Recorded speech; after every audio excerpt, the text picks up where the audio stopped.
Hello and a warm welcome. I'm Armin Trost, professor at the Furtwangen University in Germany, and this is my series on human resources strategies, a real master course for advanced HR students, professionals, and executives. This series is available on YouTube and on all podcatchers like iTunes or Spotify. All slides that support this series are available on my website. For more information, please read the description to this YouTube or podcast. I'd also like to refer to my book, Human Resources Strategies, available at most online bookstores. So, again, thanks for listening. Have fun and gain valuable insights into the fascinating world of HR strategies.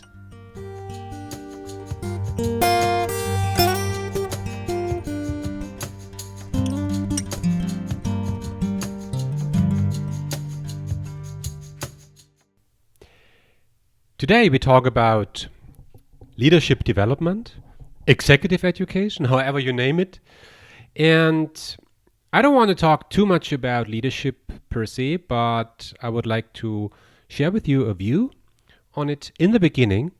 And when doing so, I do not talk about the leaders, I do not talk about leadership, I talk about those to be led, the people.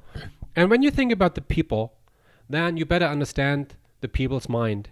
I'm a psychologist, so I try to understand people from a psychological perspective, which is very often a good idea. And when we think about people, the human mind, then a very simplified but very helpful, reasonable view that also going to help us with leadership is to understand that there are two systems, at least. Two layers, we can also say. One is the intuitive layer, one is the rational layer. And it's really simplified, but it helps. And you find this differentiation since many decades, centuries. Descartes, for instance, but also in the neuropsychology, Jonathan Haidt, Daniel Kahneman, they always brought this thinking up. Already Sigmund Freud saying there is an intuitive layer. The intuitive layer is about feeling, it's about liking, it's about trusting, it's about emotion. It's an old layer in the human mind. It has already many updates. It's very, very old, millions of years. We share the same system like cats, frogs, horses, whatever. And this is very powerful layer. It's unconscious. It's very fast. Okay? And whenever we think about employees, we have to understand that there is a part in the human mind which is very, very, very, very old and very intuitive and unconscious, okay? But on top of this, there is a rational layer. This is the newer part of the human brain. Here, thinking happens, understanding, reasoning, in particular in the prefrontal cortex. It's let's say the executive of our mind. Here, rational thinking takes place, conscious thinking, puzzling with problems, and this is the slow system. That's the slow system, and we really have to understand these two things because when you lead people, you have to address both systems, and that's the main difference. Now, when we go a little step further, think about leadership, right? Understanding that leadership happens on the rational layer, but also on the intuitive layer, we can also differentiate between the present and the future. Again, this is a very simplified view, but it helps. Really, it helps. So when we look into the future, leadership is about guiding people into a future. A good leader has the future in mind. Of course they do. Whenever you ask, what is a leader doing? A leader has an idea about the future. Right? Even in a daily setting, if there is a group of four walking through the wood, and there's one leader and there is a crossroad, you might ask, hey, which way to go? Okay, where do we want to end up? That is leadership, thinking about the future. And when we think about the long-term future on a rational way, then this is what we name a strategy. A strategy, leaders must understand strategy, right? And the strategy is always well elaborated. It's something thoughtful. It's something complex, something difficult. You have to think about so many things. You have to think about markets. You have to think about core competencies of your organization. You have to think about where might be your future competitive advantage. You must understand the developments in the market, trends. You have to understand your financials. You have to understand the customers. You have to understand so many things, and you can spend months to come up with a reasonable strategy for your organization or your division or your team or whatever. So building a strategy is something where you really have to think, not to feel, think. And I would say not every employee in your team, not every employee in your organization must understand the strategy. I mean, we sometimes do this. We ask people in an employee survey, do you understand the strategy of this organization? I would say they don't need to. They don't need to. I mean, really, you work for a month to develop a strategy, and now you ask your worker in the assembly line, "Hey, John, do you understand the strategy?" And he says, "No, of course not." I mean, how could he or she understand something that you were working on over a month? I mean, most people don't have an MBA degree. Yeah, they didn't study business. They didn't work with strategic consultants for a long period of time. How should they understand the strategy? Okay, but there's something that they need to understand. But that's not the strategy. That's the vision. The vision is a translation of the strategy. Is something that you can articulate in a few sentences. And the vision does not address the rational layer, that does not address the prefrontal cortex of those to be led. The vision addresses the intuitive layer, that addresses your amygdala, your hippocampus, your limbic system. So if you share a vision with the people in your organization, the people must feel instantly very positive. They say, "Oh yeah, that feels good. I want to be part of this. Yeah, that's the vision, right? The vision is always emotional. That's great. That's positive. That is always also with a view to the customer. A vision provides a purpose to the people, and it's easy to understand. So, and it's about the future, right? So again, vision is the translation of strategy on an intuitive layer, and good leaders can do this. They don't share PowerPoints, right? They don't share PowerPoints. They translate the strategy in some sentence, and the people are really caught. You meet their hearts. Yeah, I have a dream. There's a vision, right? So now, leadership is not only about the future, it's also about the present. The here, the now. What do we do now, manager? Here's a problem, what to do? And also here, it's about the rational layer and it's about the intuitive layer. And with the intuitive layer, it's pretty much about the relation you have to your people. A relation. It's about trust, it's about charisma, it's about body expression, it's about your language. Things that it's hard to express in words, but it's there and it's powerful, right?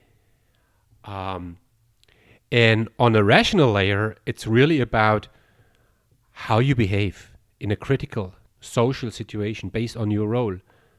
So here's the problem, what to do. I mean, if there is really a problem in the room, a decent, real problem, you, as a leader, you will lose when you just address the intuitive layer. Say, hey, we're gonna make it. Hey, be strong. Believe me. Yeah, okay, that might help, but at the same time, the people don't only want to benefit from trust, charisma, body expression, or strong leader. They want to solve the problem. Right? They want to solve the problem. And what is your role as a manager, as a leader in this particular part? right? It's not enough just to stand there and say, Chaka, hey, we are strong. We must believe in us. Yeah, yeah, we believe in us. So, okay, thank you, manager. And what will we do now? Yeah. So, the idea is to address all these four layers. What comes to my mind now is a really interesting story. I was working with a horse coach recently. It's a great experience. Horses also have the intuitive layer, really, but they don't have so much the rational layer. You cannot convince a horse. You cannot lead a horse by showing the horse a PowerPoint, telling the horse, "Hey horse, look, there are these three options you might go." Straight, left, right. So I convince you now why going right is the right way. Look, here's the data. Here's the PowerPoint. And the horse, oh, yes, you are right. So I follow you. No, you cannot even talk to a horse. You should talk to a horse, but the horse will not understand you. The horse will just look at your body expression. It's only the intuitive layer. Only the intuitive layer. And you can lead a horse by just on the intuitive layer. It's not about the future, by the way, the long-term future. The horse does not care about the long-term future. It's the presence, the situation, how you lead in this moment, without PowerPoint, without words. Interesting, right? Very interesting. As a leader, you better are good in this, yeah, building that relation. Okay, so. What I want to talk about here about leadership development is the presence, okay? I don't want to talk about vision, how to create a vision. I don't want to talk about strategy. That's something else. I really think if you want to prepare leaders for strategic thinking, you better involve the leaders in building a strategy or doing something like an MBA or something like this. I mean, really, sometimes you have to read Michael Porter. So, but I would like to leave it to this, right? I would like to talk about how we can develop leaders for their daily behavior, yeah? The presence on a rational layer primarily, and not on an intuitive layer, on the rational layer. This is what I want to talk about here, how you can develop people here. And here is a very classic approach that we find in many organizations. Again, it's a black and white view. You know, I do that all the time. I show you, look, this is how you find it on a classic way, and this is how you might, how other people do. And I always try to show two different approaches to show you the extremes, right? And what you find very often in organization is that, and that's the classic way, is that in the beginning there is a strategy. Yeah, and then the organization think about, okay, if this is the strategy is about being global, being strong in digitization, building a strong brand. So whatever it is, yeah. I mean, we were talking about this in an earlier episode. All the strategic things, right? The purpose, the competitive advantage, the challenges, and what is the actual strategy of the organization? Yeah. Where does the company want to be better than its competitors in 5, 10, 15 years? Okay? So, with that in mind, very often we think about, okay, if this is true, what are the good leadership competencies that we need in the future? How should a manager be? Right? And once we understand this, we develop a standard training program saying, okay, look, managers, these are some competencies where you're supposed to be good at, and here is the program where you can train this, where you can learn this, yeah. And we build this program, and then we operate this program. We invite leaders saying, look, here's module 1, 2, 3, 4, 5, and you attend these different modules, and afterwards then you will be better on those different competencies. And maybe at some point of time we do a formal leadership assessment. We look at whoever we is, yeah. We look at how good the leaders are with regards to different competences, and that again determines whether they get promoted or not, and whether they still have to attend another leadership module. Okay, sounds reasonable. Yeah. So that's the idea pretty much. So as I said in the beginning, this is the strategy, and then we have some leadership competencies. So when you look, you will find a lot of leadership competencies. Competence model, in the literature or in the internet. I mean, for instance, the one of Merck. Merck, it's an international pharmaceutical company, very big, very successful, and they follow a leadership model here, saying, as a leader, yeah, be purposeful, be future oriented, be innovative, be result driven, be collaborative, be empowering. Yeah, this is the model of Merck, right? You see, this is how you're supposed to be. If you're like this, then you are a good leader. That's as from a scientific point of view. This is an application of the trait theory, yeah, trait theory of leadership that always proposes characteristics of successful leaders. Be like this, and you will succeed. Okay, um, and yeah, okay, that's nice. Yeah, it's very often branded in a very nice way. The thing here is that very often leadership competence models are very, very generic, and they're not very unique, meaning they do not differ so much from the leadership models of other organizations, and that make them strategically a little bit useless. I mean, let's have a look at the model of Nestle. Let's look at the Nestle leadership framework. They say, compete and connect externally, lead to win, manage for results, grow talent and team, collaborate internally, make a difference. Yeah, good. Compete and connect externally, but collaborate internally. Lead to win, manage for results. Lead to win and manage for results. That's different. Okay, grow talent and team. Okay, you must, the message is be good in all those fields. Or the government of Canada saying create vision and strategy, mobilize people, uphold integrity and respect, collaborate with partners and stakeholders, achieve results, promote innovation and guide change. The longer you read all those leadership models, the more you get the impression that they all look the same, right? They all look the same. But still, I mean, they're reasonable. It's not something, it's not anything wrong on these. I don't want to talk too deep into this, why this is the case, why they are so generic and rarely unique. Yeah. So there you find two kind of models here. One say, okay, be like this, and then you will succeed, or do this and then you will succeed. Okay, for instance, Google, they came up based on empirical evidence, by the way. It's pretty cool, huh?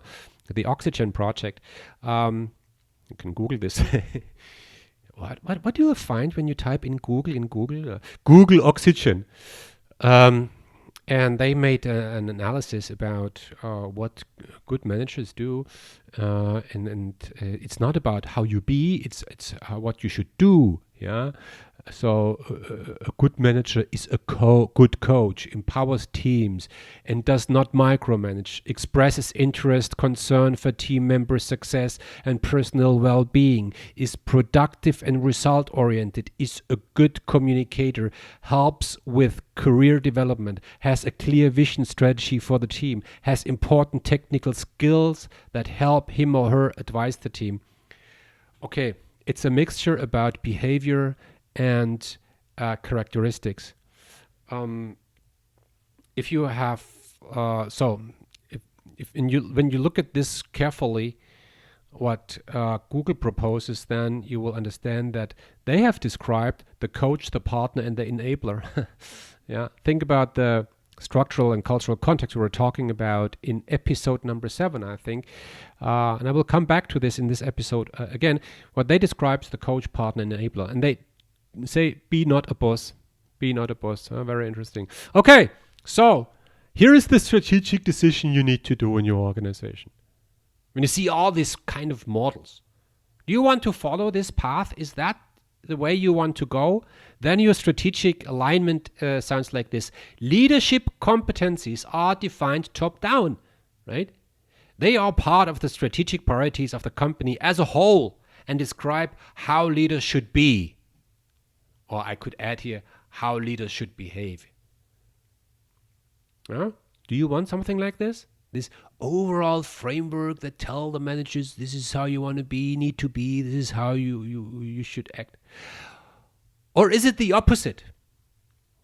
And that leads me to an alternative approach. Is it managers define their required competencies independently by their own? They should reflect who they are, how they want to be, and how they could be effective in the company. Wow, that's completely different, isn't it? You really tell the managers, you want to get a competence model? We don't have one. Build your own. You don't have one? Okay, think about your challenges. Think about your context. Think about how you can be effective. Why should anybody be led by you? Tell me. Think about it. And then you come up with your own competence model. This is your job. Wow, that's cool, huh? That's cool. And that leads to a different approach. And the different approach says, okay, here is a strategy. Okay, we have a strategy. And then we do not think about leadership competencies. We think about leadership challenges. You remember the last episode where I said learning is not about increasing competencies. It's about the capability to solve problems. Now you might say it's both the same. Yes, it might both the same. But what is the focus? Is it that you want to work on competencies, or do you primarily want that the people are capable to solve problems? It's a different view. So here you do not think about competencies, you think about the leadership challenges. So you might ask your leaders, hey leader, here's a piece of paper. Write down your 5 critical challenges. Can you do this? And you will see when you do this exercise with competencies, what are the 3 competencies you need? They will write down all the same things. Yeah? Like be innovative, mobilize the people, listen, be strong, have a vision. Yeah. But if you say, write down your challenges, you will get completely different things. Especially when you tell the leaders, hey, and be specific, give a situation. Yeah. And then what you do as part of the leadership development program is something like you reflect on the individual context.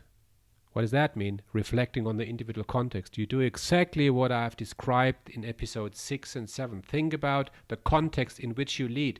Do you lead a team or do you lead individuals? Do you have a high task certainty or a low task certainty? What does that mean? Yeah. Do you know the outcomes or don't you? Yeah. Are you the greatest hero in your team or are the people the greatest heroes? Who has the expertise, you or your people? That makes a huge difference, right? So what is your context? Is it more stable, hierarchical, or is it more network, more agile? How is your context? It's so crucial. If you don't understand the context, you will never know how you lead. Okay? I repeat myself. I see. I always repeat myself. I think it's so important. Really. I mean, as a leader, yeah, you better understand. Do I lead do I lead a football team or do I lead a galley, something like this, or do I lead a school class, or what do I lead? The situation are completely different. So, I mean, that's something that we already know since decades in the leadership research, something that we completely underestimate for most leadership models in the organization. Most leadership models, as I told you, are behavioral, think, do this and then it will be good, or be like this and then it will be good. But we know since decades that this is not how leadership works. Leadership means that you show the right behavior in the right situation. And the one and the same behavior can be good in one situation and can be bad in another situation. This is what contingency theories describe. But I don't want to go too deep into contingency theory. There are no specific characteristics that make you a good leader. There is no good leadership behavior per se. There is just a good leadership behavior in a given situation. That's something you really need to understand. Okay, so you better understand the context. The context describes the situation, the environment in which you lead. Okay, and then you reflect on your leadership roles. I will talk about this in a minute. And then you think about critical situations and future behavior. What is your role do you should play? Do you want to play? What is the role your people expect you to play? How do they want you to be a leader? Yeah, how do they want to be led? How do you want to be? How do you want to lead? This is something, and how reasonable is the way you want to lead in the given context? Please think about this. So, in this program, what you primarily see is a lot of reflection, thinking. Okay, and then I will talk about this in a minute. Maybe something like continuous feedback. So. Reflect on the context, but then you reflect on your role. And again, I can refer to the model I was proposing earlier, which said you can be either a boss or a coach or an enabler or a partner. A boss tells the people what to do, right? A coach asks the people, hey, what do you propose? So the coach leaves the responsibility with the people. And the partner is working with the people, sharing responsibility. And the enabler makes sure that the people can do their job. The enabler always asks, okay, what do you need so that you can do a good job? I don't want to go too deep into this again, right? If you're not familiar with that model, go to episode number 7. Yeah, about dimensions of leadership and organization. I was talking about this model extensively. So, which role do you want to play as a manager? And here is a template I very often use. It's a real template. And I ask managers, okay, here are 10 points. Please distribute these 10 points among these 4 different roles. To what extent are you a coach? To what extent are you a boss? To what extent are you a partner? To what extent are you an enabler? Just think about this. And why do you think that this is the right composition, given the context? Right? It's a very, very, very interesting exercise. When I do leadership coaching, I use exactly this model. It's so powerful. And then comes the next step. I ask the leader, okay, this is how you see yourself. This is how you believe you can be effective in your organization. Okay, what do you think what your people expect from you? Is that the same? Is that the same? I mean, sometimes you want to act like a coach, right?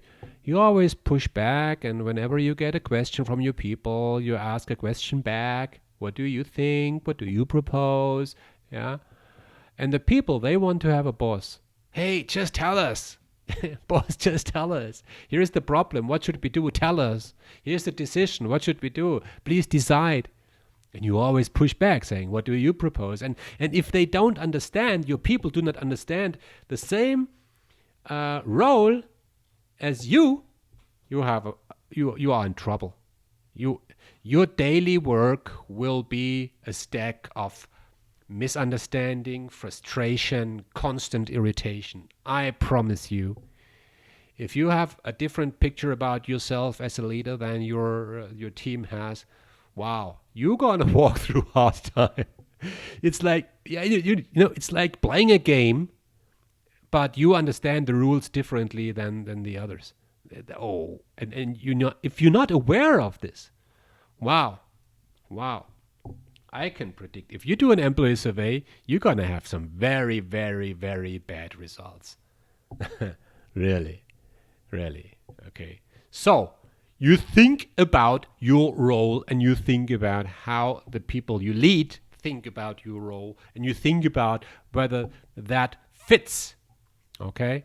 So, and then you do the next thing, you think about critical leadership situation. That's something very, very cool. A critical leadership situation refers to a situation where a leader feels being challenged and is facing a decent dilemma. Here's a real problem. Yeah? What should I do? And you ask the managers, what are those situations in your daily life? Please, here's a piece of paper, write it down, let's collect it. Yeah, and then we jointly talk about different leadership situations, really difficult situation. Yeah, you don't need some Harvard business cases here. You have your cases in your organization. Be sure about this. If you don't have a problem. You don't need a leadership development program. I mean, you do a leadership development program because you want the people to solve problems. So what are the problems? Think about it, okay? So if you ask the managers, what are typical critical situations, you very often get things like this. Two employees have an ongoing personal conflict. They paralyze the team. What should I do? Or your team sends you a concept proposal and asks whether you agree with it. This is the typical manager, is that okay with you situation. What do you do on this? That's cool. Yeah. I have to stop myself really here because I could talk and talk about these things. Yeah, it's so funny. An average performer insists on a salary increase. He's hard to replace and he knows it. Can you imagine the situation? Oh, that's not funny. A key client escalates a problem. Now things get really decent. You need to react instantly. What will you do as a manager? Wow. That requires leadership, doesn't it? But what is your role on this? How will you react? An employee makes a serious mistake. You notice this while the employee, him or herself, tries to sweep the mistake under the carpet. How do you do? What do you do? How do you react? And what I typically do in leadership development programs is I ask the managers, please come up with at least two options where both make sense. Because, leaders very often have an instant reaction on those situations. They have an instant answer. But there are many, and very often they don't see these. So these cases, these critical situations, they really help leaders to think about different behavioral options, and they can do it in groups together with other leaders, and they will see that there are many more ways to react on different situations than they always thought. And the interesting thing here is that they can reflect on their role. Okay, John, you said about yourself that in your given environment, being a coach is the best thing you could do. Okay, fine, makes sense. Okay, here's the situation. How will you react as a coach? And very often you see that managers, after they thought it's good to be coach, but when they are confronted, when they are faced with a real situation, they react bossy. I saw this so many times. And then, as a facilitator, I have to step in and say, well, John, that was very bossy.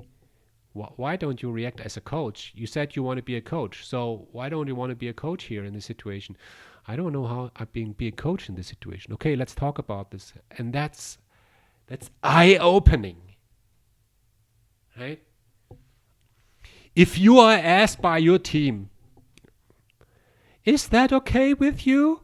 I'm asked this way many times by my student. Hey, professor, here's the structure of my thesis. Are you fine with the structure? I could act bossy and I could say, yeah, I like it. Change this, change that. I will never say so. I act like coaches and the students know it. I will say, what do you think? Is that a good structure? You don't know? Okay. Then I act as an enabler. Do you know what a good structure, what a good structure is all about? Do you know this? Okay. What is good about your structure? What is not so good about your structure? Please think about it. I want you to think about your own piece of work. Oh, that's very powerful, by the way. Okay. Yeah. Well, how do you react? Do you push back? Say, whether I like it? I don't know. Do you like it? Oh, can we sit together and talk about your concept and then we jointly agree whether we like it? That would be the partner. Or what do I need to do as a manager so that my people can decide by themselves whether they have done a good job or not? That's the enabler. Interesting, yeah? So in those settings, very often, it's not that you learn from a manager how to do things, from an expert how to do things well. So the classic approach is the following. Managers, the learners, learn from professional management trainers and mentors, the teacher, who have professional superiority and expertise. They tell you in a seminar, look, leaders, when this is the situation, do this and don't do this. Look, this is the way you better give feedback. And not this way. This is how you solve a conflict, not this way. Look, here is the Maslow pyramid, and this Maslow pyramid tells you that you better do this.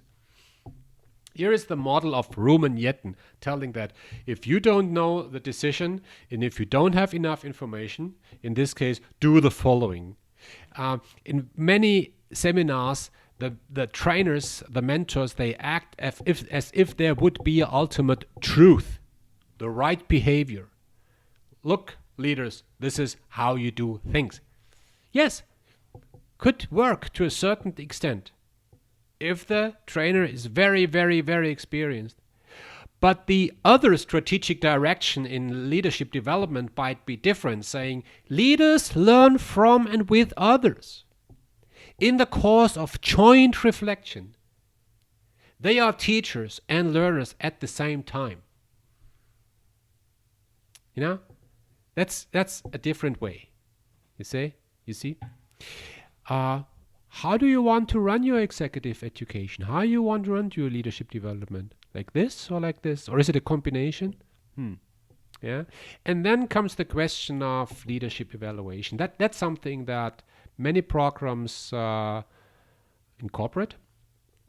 And for instance, there's something like a 360-degree feedback. Just to mention one example, a 360-degree feedback means that if you are a leader, you might receive feedback from your peers, the leaders on the same level. You might get a feedback from your customer. You might get a feedback from your immediate supervisor, and you get a feedback from those you lead, the subordinates, and you evaluate yourself as well. So you get a picture about yourself, and you get the picture about how others see you.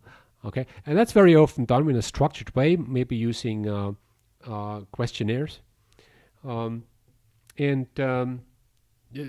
can also be minor solutions like this. Maybe it's not 360, it's just 180-degree feedback or 90-degree feedback, meaning that you might only get the feedback from the subordinates.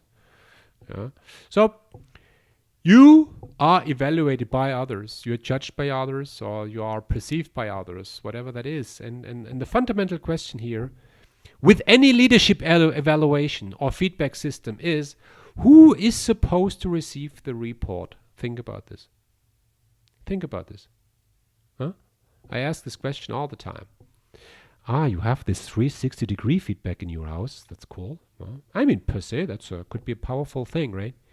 Okay, when you do something like this, the result will be a report about a leader. A report, a one-pager maybe only, right? Who receives that one? And, when I ask HR executives, there is at least one half in the room would say, well, it's me who gets this. HR is getting this, of course. And the executive board, because they need to know how good the leader is, so that we can decide upon the leader, so that we can plan the next development steps for the leader. And this is what we name central planning and control. That reflects a specific type of HR I was talking about in a very early episode. That's central planning and control. Okay, the other half in the room would say, well, the only person